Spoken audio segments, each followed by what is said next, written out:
Live from Orlando, Florida, you're listening to the Orlando Magic HQ podcast, the voice of Magic fans. Join us every week for a unique fan perspective on all of the latest Magic news and updates. The show starts now. What's up, Magic fans? Welcome back to another episode of the Orlando Magic HQ podcast, brought to you by the Believe Podcast Network and Bet Online. We're your hosts, Al, myself, Anthony, and joined by a very special guest, HQ's very own, and also the host of The Close-Up, Stephen Cameron. What's up, my man? What's up, fellas? Psyched to be here. Psyched to talk some Magic basketball. Let's go. Yeah, it's always good for us to be able to record an episode together. Today's episode is going to be a little different, right? So obviously a little Orlando Magic turmoil that's happening out there, and this might be more of a venting session than it is our standard podcast. So Al, he threw together an agenda. Steven and I, we never do agendas, so it's going to be a little mixture of going off the rails and following what Al put down for us. But before we get into anything, just a quick word from our sponsors, Bet Online. Bet Online is the world's most trusted betting platform and your number one source for online betting in 2025. Whether you are a seasoned fan or a first-time bettor, BetOnline is your ultimate game day companion with the largest selection of odds on everything from football, the NBA, college basketball, NHL, UFC. BetOnline is your number one sports betting source for the new year. Every touchdown to three-pointer and hat trick, BetOnline has you covered with odds, stats, and more for every game, every play, and every win. BetOnline, the game starts here. Also, big shout out to our guy, Brandon Kravitz, who has all his new episodes of the Zonehead podcast with Brandon and his new co-host, Zach, which are available wherever you download your favorite podcast, and catch BK live on In the Zone weekdays on 96.9.9 The Game starting at 3:30 p.m. So before we get into last night's game against the Memphis Grizzlies and some other aspects that we're going to touch base on. Just want a quick highlight. McClung, All-Star break.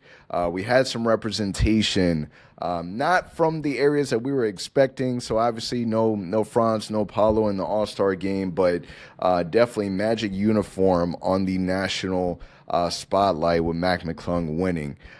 So real quick question, Steven, I'm going to throw it to you first.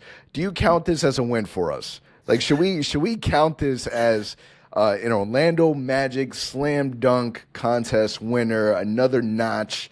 Can we really call this our own? You know, I'm going to back off and just first, like a little higher level. I think All-Star Weekend for the Magic outside of Paulo and Franz was a win because not only did McClung wearing a Magic uniform, whether we count that or not, we also had Tristan da Silva and Anthony Black there. Their teams didn't go forward, but, you know, they seemed to have a good time. Good spoken dudes were in the media, did some events. Like, I think in general, it was a positive for the Magic in that case.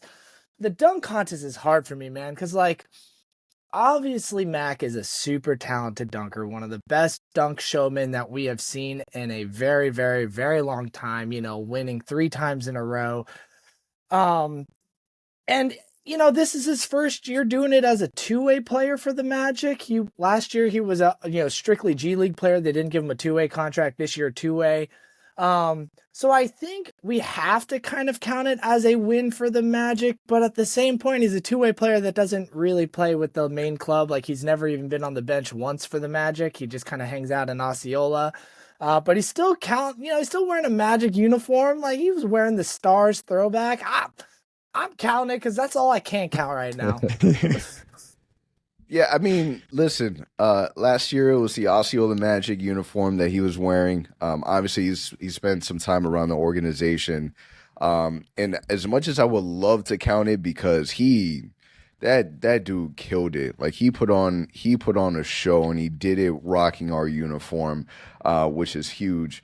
But man, it would have felt differently if it was like Traveling McQueen that did some work for us this year. And I feel bad for him because he's not getting that opportunity, especially in a time where obviously guard play is a little rough for the Magic right now. If there was any opportunity for him to really get some burn, it would be now, and he's not giving that. So, like, the first slam dunk contest championship that he won. Does Philly count that? Like, does Philly count that as a win? Not. Yeah, if anyone that should really count it is definitely the Osceola Magic. Like, that's their guy, that's their boy. This guy is obviously, doing things that haven't been done before. His dunk over an actual car, in comparison to what Blake Griffin did, where he jumped over just the hood and cleared it by a mile. He put on the show, man. And has there ever been another 3-time slam dunk contest winner? First time. The part that's crazy for me is that Mac McClung deserves it. Like, if anything solidifies, it's definitely this slam dunk contest. Competition, you can still kind of debate. Castle, he was okay, but everyone else was kind of like flatline. But the fact that Aaron Gordon doesn't have one in a Magic uniform, so it doesn't sit right. Wild So, to me. Al, do you count it? You have to, right? He was wearing a Magic jersey. He is a two-way player. And more than me counting it, I think it says a lot about the NBA, man. The fact that we cannot get dudes that just want to put on, a show on a Saturday night. Yeah, you got John Morant and some guys talking about it afterwards that they may want to jump in and participate. But I think it's embarrassing for the league, man. For the last 10 years, I want to say, AG and Levine put on a show those 2 years. But outside of that, to me, it's truly a lack of, I don't know what, I cannot believe that more players don't want to be a part of it. Again, they're afraid of the social media spotlight. They're afraid of failing. I don't know what it is, but I miss the days when, again, the Vince, the T-Max, Kobe would participate. That to me is the biggest thing. You want to complain about McClung being in it? Well, guess what, guys? There's not enough NBA players that want to do it. So he's doing it and taking the show and running with it. So big shout out to him. Love the fact that he wore the Stars jersey because that is my favorite jersey. So yeah, man, you got to count it. That's just my take on that.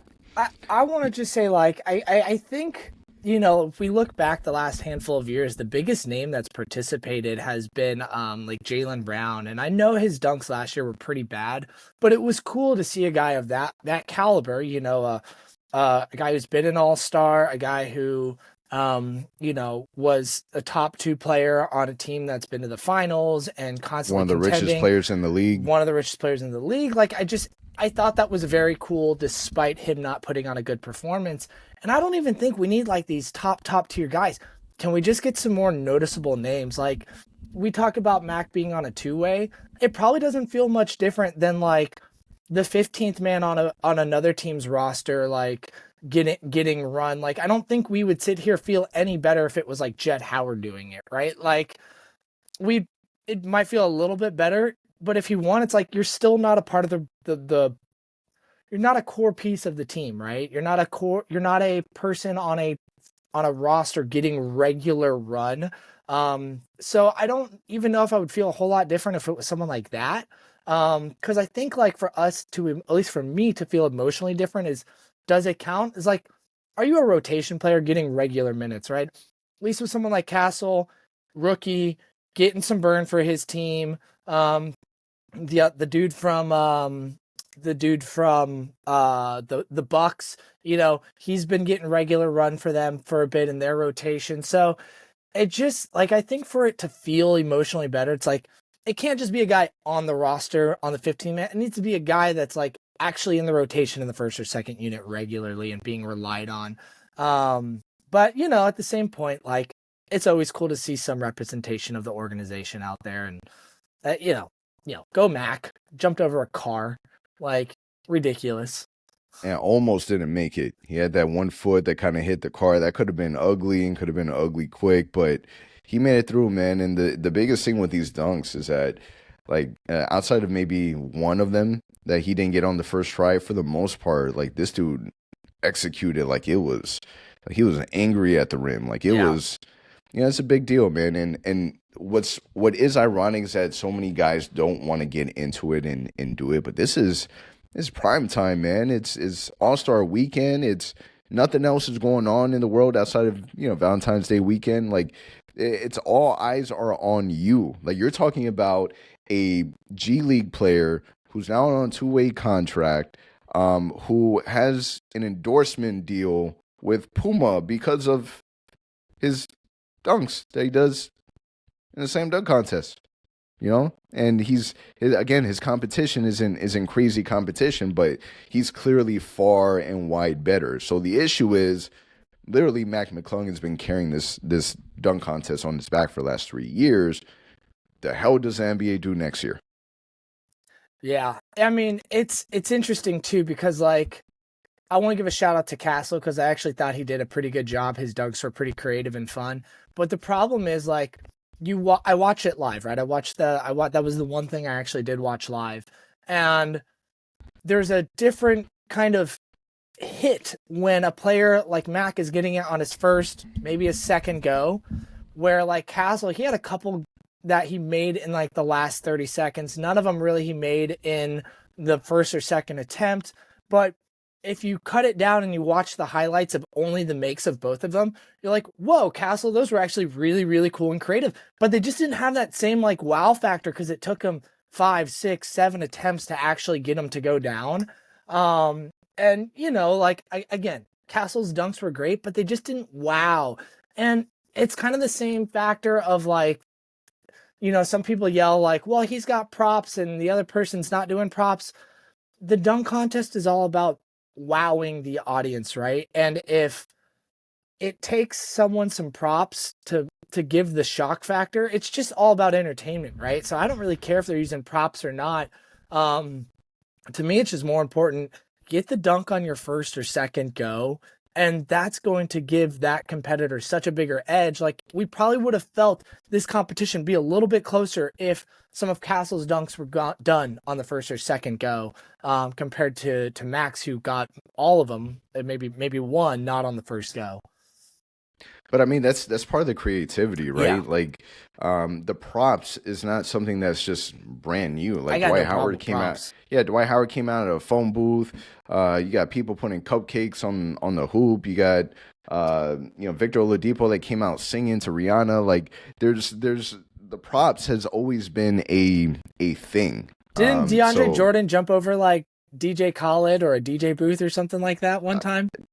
Yeah, maybe. I think so. Yeah. So props has always been a thing. It's all about the creativity. Yeah. It did feel like there was a point in time where the NBA was pushing props way too much. Yeah. So obviously that's not a crazy thing now. But again, props to Mac McClung for jumping over a full blown sedan, because that's not easy to do. And we're not sitting here talking about Mac McClung being 6'9" and being this ginormous mammoth. Like, this dude he's a regular dude, man. He's not regular dude. Obviously, he got some high end ups on him, but man, it was fun. It was fun to watch. I was pleasantly surprised of how much I enjoyed watching the slam dunk contest this time around. So shout out to him. So guys, let's talk Magic basketball. So All-Star break, right? It's kind of our podcast. So All-Star break. If there's any team that could really take advantage of this break, it's the Orlando Magic, who has been riddled with injuries all season long. If it's not one player, it's the next. Obviously, we're in a better position when it comes to injuries and health because we do have Franz and Paolo back. But it just has not looked or felt right. And we're at a point where there's no playing around, man. The season is over halfway done. Magic sitting in the 7th seed, 2 games under 500, sitting at 28-30, right behind the Detroit Pistons, and you got the Miami Heat and the Atlanta Hawks right on our tail. So, the Magic face off against the Atlanta Hawks. Really big win, especially after this All-Star break. Paulo goes off for 31 points. Franz goes off for 37. Definitely a special one. And then we had this Memphis Grizzlies games where the Magic ended up blowing a 19-point third-quarter lead, and it was kind of a disaster towards the end. There was some comments that Franz Wagner made after the game that makes you question kind of how this team is really feeling. And we know, based off of body language, we know obviously losing it doesn't feel good, right? If there's one thing that heals everything, it's winning. And when winning isn't happening, certain things start to crumble and starts to fall. So, Steven, I'm gonna kick it to you first. what's going on with the Magic. Is there something, before we even dive deep into this game, what is it that you're seeing about this team that feels off? Man, I have so many thoughts, and I'll try and keep it short so I don't rant for 30 minutes and the podcast is over. So I think, like, if we look at this from a holistic standpoint and we peel it back to last year, and just kind of like the last couple of years, we all just wanted steady growth, be one of the worst teams in the league because you just, you're going to get the first pick and get Paulo. From there, okay, cool. Show some uprise, get some growth in the right direction. Let's see if these guys actually are as advertised coming out of the draft. Watch Franz take another step in development. Suggs get his feet underneath him a bit more and things like that. Last year, we go into the season. Let's be competitive for a play-in spot. Obviously, we changed our expectations as the season went on, but we went into the season like not even saying we want to be a playoff team. We would have been happy if they were a play-in team and potentially just didn't make it. That was our going into the season expectations for most people. But they exceeded that by large. Obviously getting the 5th seed, having a very healthy season, playing very competitive basketball all year, at least defensively, which got them into the end of the playoffs, had a 7-game series. It was, but again, it was kind of low pressure from us as fans, even probably for them. They're like playing with house money there. But now you're walking into a casino, your house money's gone. They didn't give you a room. They didn't give you credit. They're like, hey, big dog, bring your cash. Throw it down on the table. Let's see what you got. And all of us are like, hey, we saw this team do well last year. They won the World Series of Poker in our eyes. Like, you got to really win it this year. And I think they're just having a really hard time, from coaching to the team to communication to even roster construction issues, like dealing with keeping the gas all the way down. And being like having that mindset to be that next level of team, right? And, we kind of saw that. And like the injuries don't help. I know we don't want to use injuries as an excuse, but it simply isn't. It is simply part of the story, right? Like, the beginning, we lose Paulo. The team was relatively healthy for a while after we lost Paulo. They're coming out of training camp, so there's still a lot of freshness and positive momentum of what is the team doing, what are their goals, how do they want to operate on the court. We saw some pretty good success pretty early until more injuries started piling up. As the injuries piled up, there's that like, hey, I'm not going to get this chance very often. Trevelyan Queen, come out, bust some ass, right? Like, this is what I'm here to do. I got to show everyone that I can. But after a while, that kind of like that underdog mentality, this is my opportunity, fades as guys start to come back. They can kind of sit back. This is what we're more supposed to feel like. We got this guy coming back, that guy coming back. And that like kind of, I got something to prove isn't there anymore. And then when you add that to these higher expectations of a team, we want you to be a home court contending team in the playoffs. That's what the front office has said all offseason and training camp, the coaching staff, the players, they've all held themselves to this high expectations. But I just don't think they've been able to really know how to operate with those high expectations, given they went through months of constant changing of rotations, different players playing next to them, even different players playing next to them within different roles of how they're supposed to play on the court. We're having guys who don't play specific roles having to do different things with the ball. And I just don't think it's been a good formula for positive communication, positive flow, and emotionally stabilization for this whole team. And, right now they have a fire under their ass and it's just not working. And it seems like it's a combination of a lot of stuff that's really affecting this Magic team from being able to, we saw in the first quarter of the Hawks game, like they were still all mentally on Cancun. Like the last 3 quarters, like, cool, we're here to play basketball. But the first one, they were on vacation still in Mexico. So it's young, inexperienced, unbalanced roster, having to deal with a lot of adversity, like with the injuries and still trying to figure out what this team is. Like, 6 games with Paulo, Franz, and Suggs, losing their best scorer for the entire season off the bench and Mo Wagner. Like, there's just a lot of things that they're just not figuring out as quick as they should. And it's frustrating, but I also think it's a sign of a young team, a young roster. Paulo's in his 3rd year, Franz is in his 4th, a young coach who's, never really had to coach a team with this high expectations as a head coach before. And just imbalances in the roster and the coaching staff. I'll say it up, like we don't have a really good offensive coordinator type of coach. It was a guy who was promoted from within. So like, I mean, I could go deeper on every single one of those little points, but I think at a high level, you have all those different touch points affecting things. And yes, like 100%, all of it. Like the story of the Orlando Magic stems from very early on where everyone was excited. We get out of training camp. Everyone is healthy. We get the report that we're going into the season with a healthy roster, something that we haven't seen in a while. But it's short-lived. Obviously, any team is going to struggle and they're going to have challenges missing their best player in Paulo. But somehow the Magic found a way to work through it with Franz Wagner leading the way, Jalen Suggs, being that support system for Franz, and then Coach Mo's coaching his ass off. And then it changed. So we're at a point now where the Magic are struggling. Yeah, we're holding on to the 7th seed.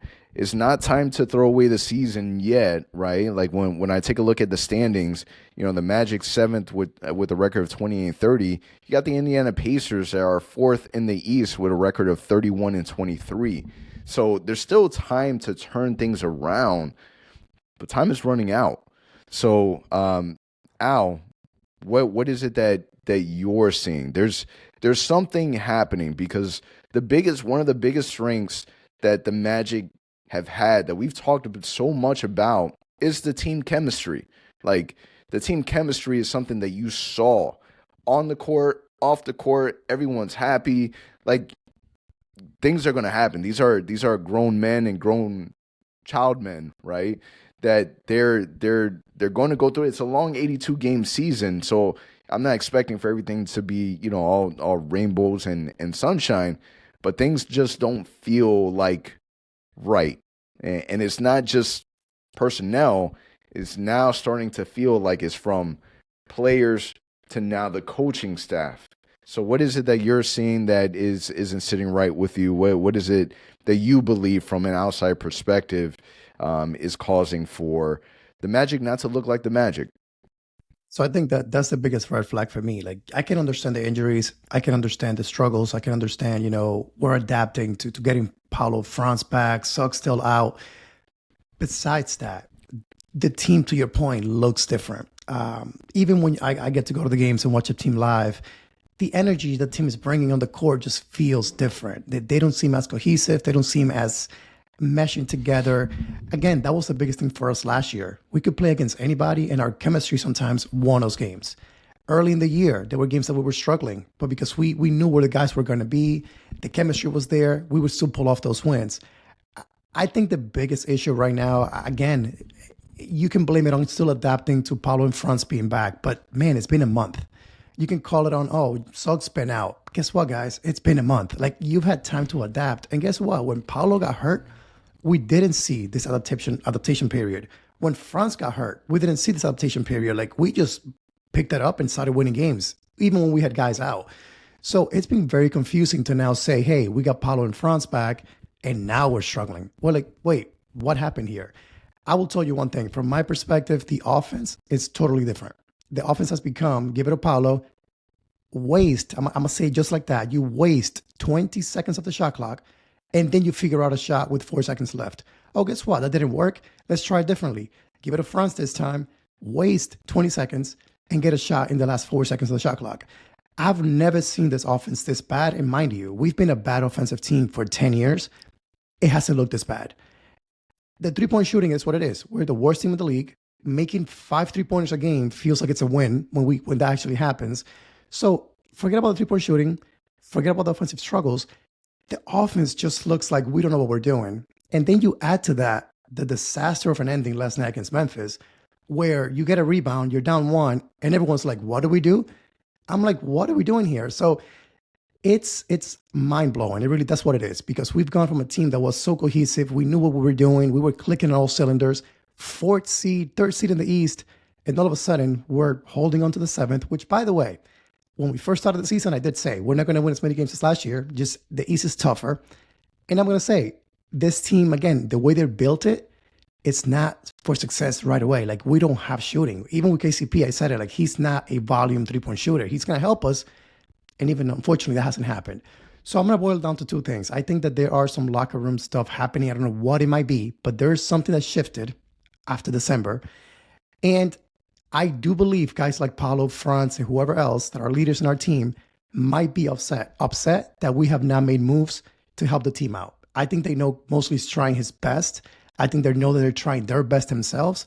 But it's hard, man. When you pass up, you go to the basket, pass it to an open shooter, and time after time, it's a brick. Your emotions get to the game. You get upset, you play less defense, and that impacts your game. So sorry about the rant, but I do think that there's definitely something wrong with this team. I cannot pinpoint it to one thing, but I will highlight that quote by Franz, which you mentioned earlier, Ant. You can read it off now. That quote that he said after the game last night says a lot. So there's more to it than we might know.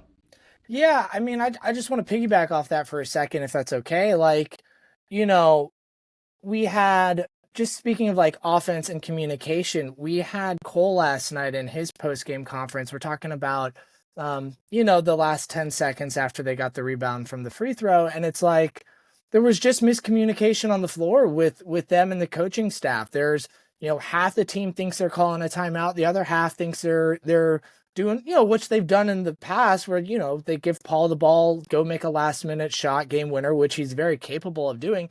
But there was just no cohesiveness there. There was some people, wanting, thinking they're calling a timeout. Other people thinking they're going for the quick play before the defense can get set.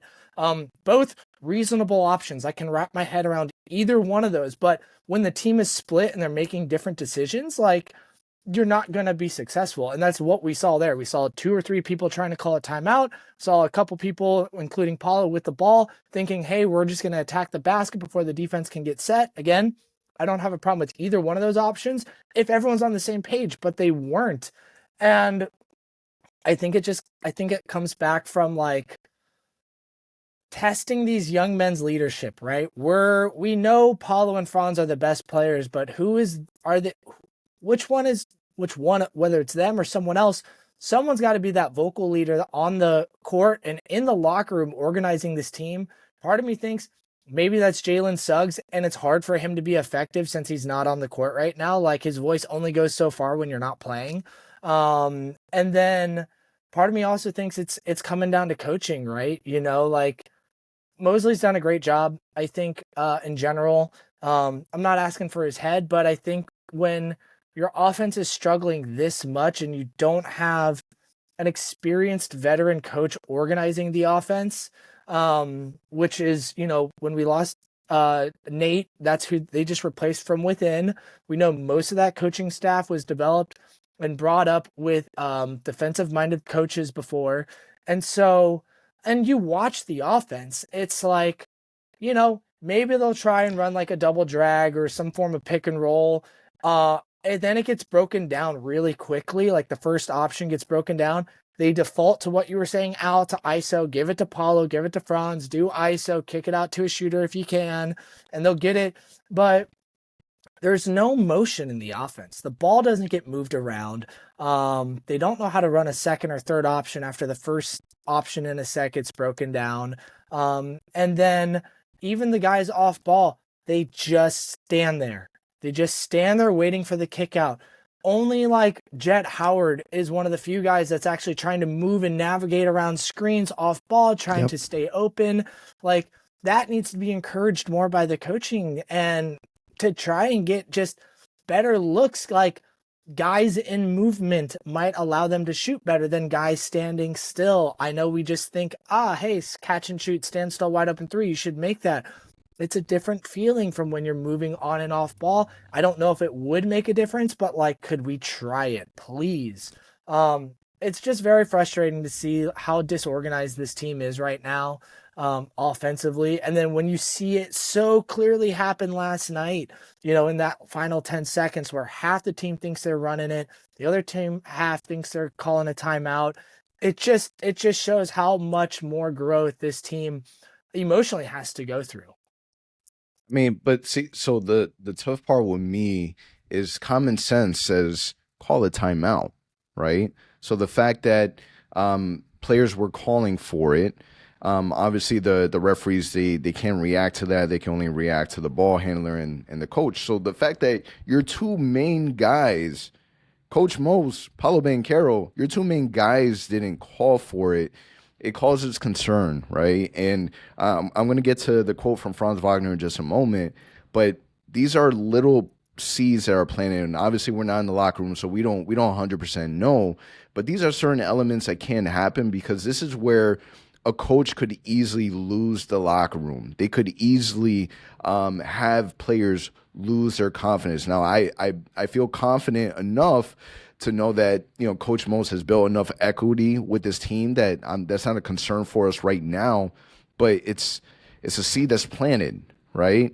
And shout out to Coach Mose for coming out and kind of taking the blame for it and acknowledging the fact that he made the error, he made the mistakes, should have called a timeout. But the last 5 minutes was a disaster for the game, right? Magic couldn't hit a bucket. The last 2.5 minutes, we settled for 3-point shots. We're the worst 3-point shooting team in the NBA, and the game is tied. Why are we trying to go with the go-ahead for the 3-point shooting with the guys that we have, right? Leaving Ole to just get picked on by Ja over and over. They were hunting Cole defensively, like, Coach, throw Black in. Like, come on. Like, we saw, it's like 3-4 possessions in a row.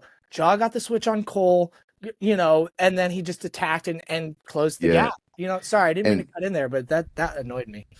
Yeah, and this is what Paulo was asking for in the offseason when he's talking about having a player being able to set the table, right? There was nobody available to be able to set the table. So Paulo, knowing that he's the number one option, knowing that he is the guy, no one's oblivious to this. Franz Wagner knows that.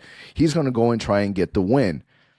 The smart thing to do would have been call a timeout, get everyone on the same page. That way everyone's prepared and in position. That just didn't happen. And that does fall on Paulo. That does fall on Coach Mose. But at the same time, why are we settling for 3-point shots when we're a bad 3-point shooting team with 2.5 minutes left on the clock? The game is tied.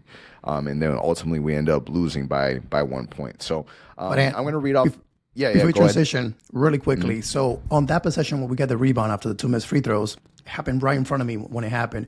Paulo looked confused.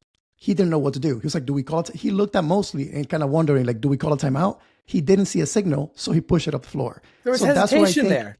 Yeah, so that's where I think that falls on Mosley. Like, at that point, you got to say, hey, man, timeout. And he actually motioned for it. If you look at the replay, he kind of motioned, he kind of motioned for it, but then went away from it. So the refs didn't really see a clear signal, so they didn't call it. It was, again, a disaster. But I want to highlight one quick thing. You mentioned about, hey, we're playing for something. Something's been off with this team for a while. A great tweet by Delando last night after the loss. It's now been 3 games that we've lost in the last few weeks where the same story has happened. So you think about the Memphis game last night.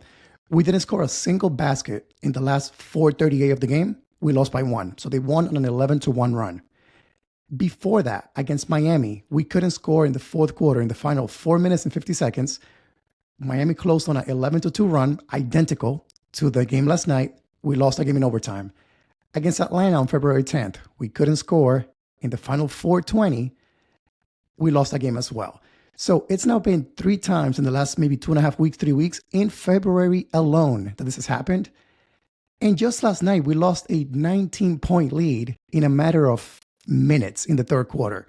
So this scoring droughts, if you want to pinpoint to one thing that the team is struggling with right now, you can't play 48 minutes and then for 10 minutes of that, or whatever it may be, not score a basket. And that falls on Franz, that falls on Paulo, that falls on coaching to say, hey, we've missed 3 in a row. Guys, I don't care what we do, get to the basket. Like, you got to find a way.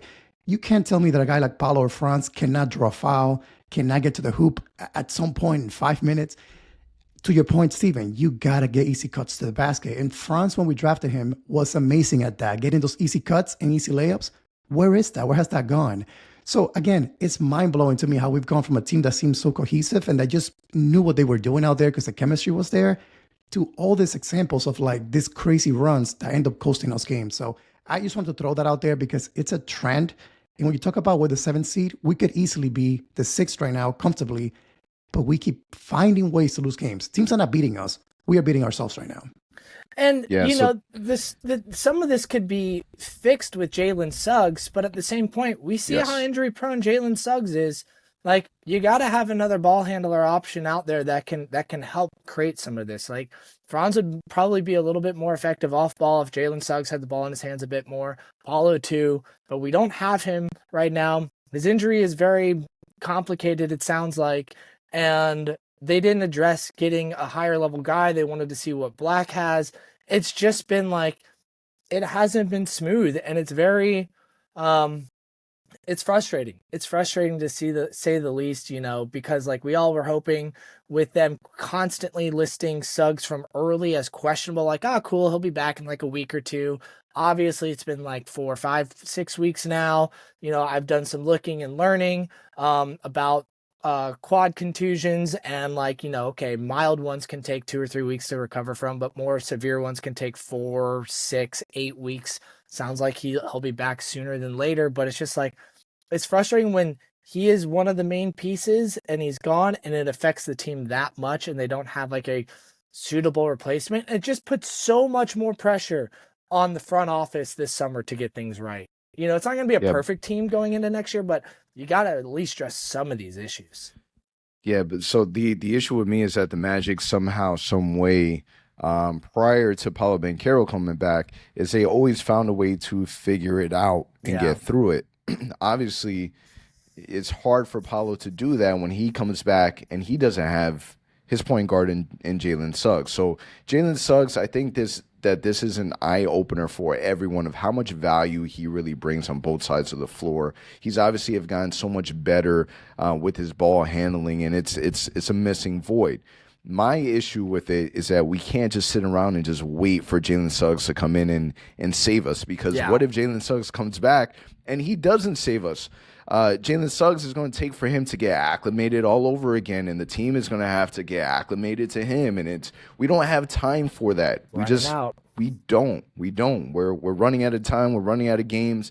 Magic need to start winning, and they need to start winning now, and this is the worst time to start facing adversity, and part of some of the things that we're now feeling like we might have concerns with is a very honest, a very truthful, and I'm sure everyone agrees with it, so I'm proud of him for coming out and saying it, but how much hurt does this cause from a perspective from the coach, the team, the players?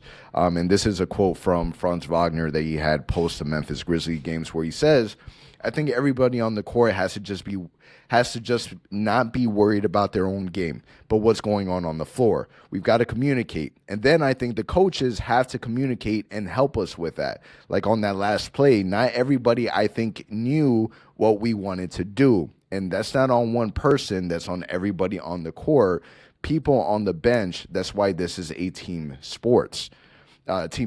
So to me, there's so many different things that you can dissect from this, because when he says, I think not everyone knew what they wanted to do, is a problem. Like, games on the line, down by 1. We can't be in a spot where nobody knows what the game plan is. Paulo Banchero, and Steven, you made the comment just a few minutes ago. You have confidence that, he can hit that shot. He can make a bucket out of it. And if he would have made the shot, got the bucket, we win the game, we're not having this conversation right now. Unfortunately, that's not the route that happened. But what are your thoughts, Steven, on Franz's comments? I mean, it's a sentiment the whole team, I think, is feeling right now. Cole had a very similar type of statement last night in his post-game interview as well. Like, he talked about how on that last play there was no one was on the same page. There was different people. I can't say his quote exactly, but it's a very similar thing. Communication wasn't great. there was different thoughts on what the final play was going to be, whether it's a timeout or Paulo going for the run. Obviously, there's things, and like, okay, call a timeout. That helps. It would have settled things. But even if everyone was on the same page for Paulo to run and everyone else would up there, it would give him a better chance of success just having the rest of the team up there, because we saw everyone standing around, not hustling in transition to get there. So yeah, I mean, I don't want to get caught up on that play too much. It's more about, yes, this team's got to figure out their communication from top down. Everyone's got to get on the same page, because if not, even with the upcoming schedule, it not being ridiculously insane, like, it doesn't matter who you're playing. The next game is against the Wizards on Sunday. Like, if you don't have organization, you're going to get your ass beat by the Wizards.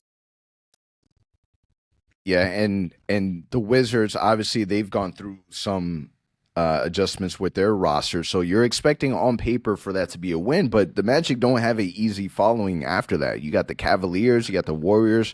Sure, you play against the Raptors twice, and even then, it's not a team that we've completely dominated. So the Magic, again, they need to find a way to be able to get together, hit that reset button. Hopefully this game highlights that, and this gives them the platform and the opportunity to be able to do that. So, Al, I'm going to send it to you. Send us off. Final thoughts. Final thoughts to me. I'm going to go back real quick to the Franz quote. The most eye-opening thing to me was everybody on the court to just not be worried about their own game, but that's what's going on the floor. So he's calling it out. He's basically saying we're not playing as a team. We're playing as individuals right now, looking after our own best interest. That's scary. Again, chemistry was the highlight of this team. What we loved about this team last year so much, it was the chemistry, how well they played together. And that goes back to October and November also. Again, I'm going to say it. December, January till now, it's been hard to watch. But that quote to me, when I first started, I'm like, whoa, Franz said what I've been thinking. Something's off. And that quote to me highlighted the most. So to wrap it up for me, man, I know the schedule looks easy. It does not. When you look at what's coming up, again, to your point, Ant, the Raptors, they've given us some trouble this year. They made some good trades at the trade deadline. So those will be tough games. The Warriors, Cleveland. Again, coming up this week alone, the Wizards, Cleveland, and the Warriors, I'll be happy if we can win 2 of those. Can we, though, the way we're playing? I hope so. But it's going to be tough, man, but we got to get it together, because the 7th seed seems like the likely spot for us. I don't trust us going against Miami on a play-in series against them, so that may be rough. We're just lucky that everyone below the Hawks don't care about winning. They're just worrying about the tanking and not making the playoffs. But if they were, I would be concerned. I think we'll still make the play-in this year at the very least, but we could easily be the 5th seed in the East if we figure it out. But we only have 24 games left, so we got to get this going right now. Yeah, and the Magic are super fortunate that the 76ers are a disaster right now, but that's not where anyone was projecting them to be. Like, you think that them adding Paul George, it was supposed to elevate them to a top 3 team in the East, and that just hasn't been the case. So the Magic are fortunate to be holding on to that 7th seed, especially with how many struggles and challenges we've been facing. But the Magic need to find a way to be able to get it together and get it together quick. Steven, final thoughts? Yeah, I think this last game was kind of a wake-up call for a lot of people. The tones in the press conferences were a lot different than they have, even on first other losses, where it's like, I got to be better. This was more like, we got a problem we got to figure out communication-wise, and I'm hoping it's the shakeup they need to really figure out this last little stretch of games, these last 20 or so games. So I want to see how they respond. I'm looking forward to it. I believe that they will respond well. They're still going to have their roster construction issues, and there's still going to be the injury issue with Jalen Suggs, but I want to just see some differences, right? I want to see confidences being there, organization being there, and I think we'll see that. I'm hoping last night was a wake-up call from top down, coaching to the 15th man, 2-way spots on the roster. Yep, winning cures everything. So if the Magic can get a win against the Wizards and then be able to pull a couple of streaks together, get a big win against Golden State would be huge, and get a streak going. Magic are again in a position where they can keep climbing in the East. Everything is still pretty tight and close. So hopefully the Magic can find a way to pull it together, get some wins under their belt, and start playing Magic basketball. On that note, it is a wrap. I appreciate everyone for listening. Show was presented by Bet Online, and we'll catch you guys next week. For all the latest Magic news and updates, visit OrlandoMagicHQ.com and follow us on Instagram at Orlando Magic HQ and on Twitter at OMagicHQ. Also, remember to subscribe to our YouTube channel and subscribe and leave a 5-star review on your favorite listening platform.